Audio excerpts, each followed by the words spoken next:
I think I'm going to say the final thing that I learned from the course is that decision making is in a way an art and a science.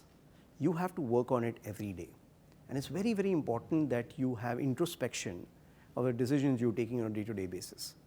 The reason I outsourced a lot of my decisions were because they were inconsequential and they were reversible. The reason I had created automatic behaviors with my assistant where I don't have to be involved in decision making, especially the financial in nature and inconsequential, is something that has really improved my life. So you have to ask yourself every day, how many people approach you for decision making? Are they consequential decisions? Are they reversible decisions? Then they should never approach you. Secondly, how do you improve as a decision maker?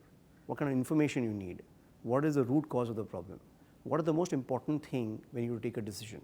How do you take a decision so that it basically solves the problem rather than constantly recurs the problem?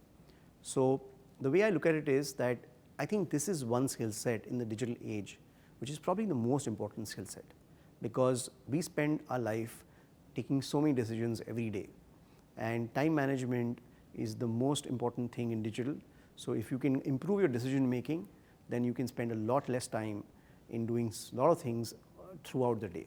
So this is one skill set, and I would really recommend Shane Parrish, Decision by Design. You must do the course.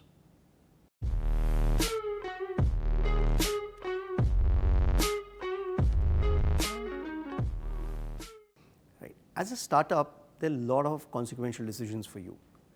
I think whom to raise capital from is a consequential decision, because who comes on your cap table is going to stay there forever. They are going to decide if the next investor comes in and at what terms.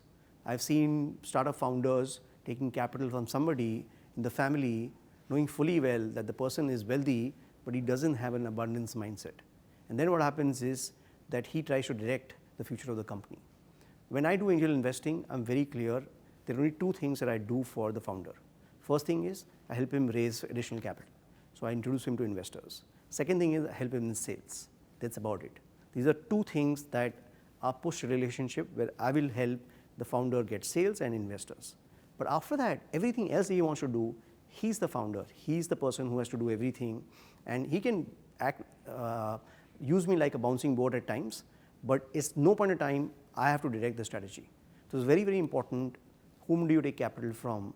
Very, very critical. So then how do you take that decision? First thing is talk to other people who that investor has invested with. Get frank views from other entrepreneurs who've been funded by them. Make sure that the terms that you're agreeing to are things which are favorable to you, and if the next investor comes in, there is a possibility that you can buy that investor out. Sometimes what happens is if you can't buy the early investor out, then it's a challenge for you as a company. But I think this is one decision. The team members you hire, again, is a very consequential decision. My recommendation is culture eat strategy for breakfast. I've said it many times. So it's very important what kind of culture you build in your company, what kind of team members you hire. Because once you hire one single toxic team member, they can spoil the culture of the entire company. The other thing is that I think the way I look at it is your strategy is a reversible decision, but it's consequential. But what happens with reversible decision is that you have to constantly pivot your strategy. So what happens is you may start off as a company. It takes about 1,000 days to know what your company does and what it should be doing to discover your business.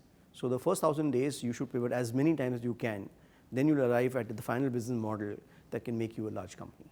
But again, you're going to face with hundreds of decisions every day. Just ask yourself very simply one thing. Is it consequential? Yes or no? Is it reversible? Yes or no? If you answer these questions, what will happen is that you will know that this is a consequential decision. You don't have to decide what is the consequential decision. Just ask yourself, is it reversible? If it's not, it most likely is going to be consequential. If it's a 100 rupee decision, inconsequential. It's a $1 million decision if you're a small startup, consequential. So as soon as you identify what that decision is, this is just the first lecture of Shane Parrish course, I think completely transforms your life.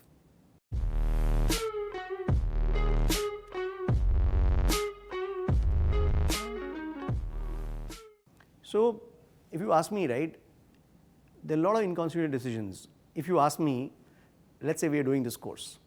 Now, we've taken 55 photographs of me. Now the fact of the matter is there could be a crease on my shirt, there may not be a crease on my shirt, there could be a reflection somewhere. Now the thing is that broadcast media was all about visualization. You would see it on a 70 screen and this is how you would consume content. But if you ask me, sorry to say this, but it's an inconsequential decision as far as I'm concerned. But what I'm speaking is consequential. That is what we should focus on.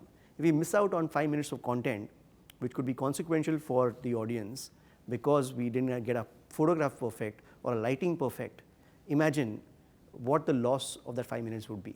So the way I look at it is, you have to ask yourself, in the digital age, what is consequential? I think visualization is inconsequential in the digital age, but content is very consequential. What content you're speaking, what kind of, can people hear you clearly? Because at the end of the day, nobody notices the book and the side angle and the lighting and the reflection of that book when you're doing the course. You're going to be listening to me, you'll be looking at me. If there is a crease on my shirt, so be it. As long as I'm speaking something which is going to transform your life, you don't care what shoes I'm wearing. So again, sorry to say this, Siddharth, but fact of the matter is, we spent 1 hour in taking my photographs, inconsequential in my mind. Missing 5 minutes of content of my course because we have to wrap up in time, consequential.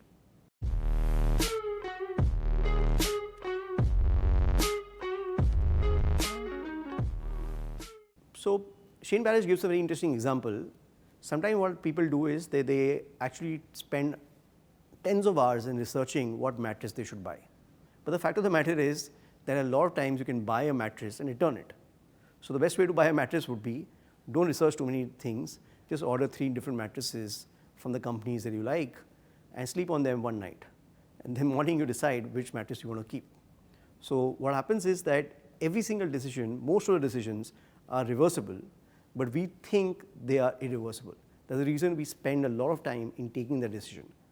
So reversible decisions are almost every day you'll come across reversible decisions in millions of times, right? You buy something, you can return it.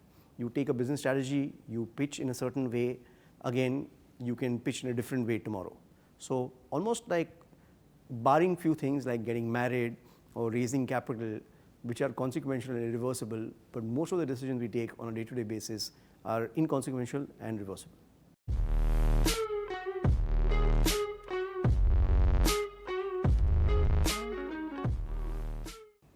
As I mentioned, marriage, irreversible decision, most times. If you take raising capital from the investor, irreversible decision, most times. Choosing a co-founder who you're going to build the company with, irreversible, most times. So I think what happens is, right, instead of saying what is irreversible, what is irreversible, just ask yourself, if you were to reverse that decision, how much time and effort will go in reversing the decision? If you get married, a divorce in India can take 10 years to happen. So it's a very irreversible decision. It may not be the case in some other parts of the world. But the fact of the matter is, most decisions, when you ask yourself how much time is it going to take you to reverse that decision, will tell you whether it's reversible or not.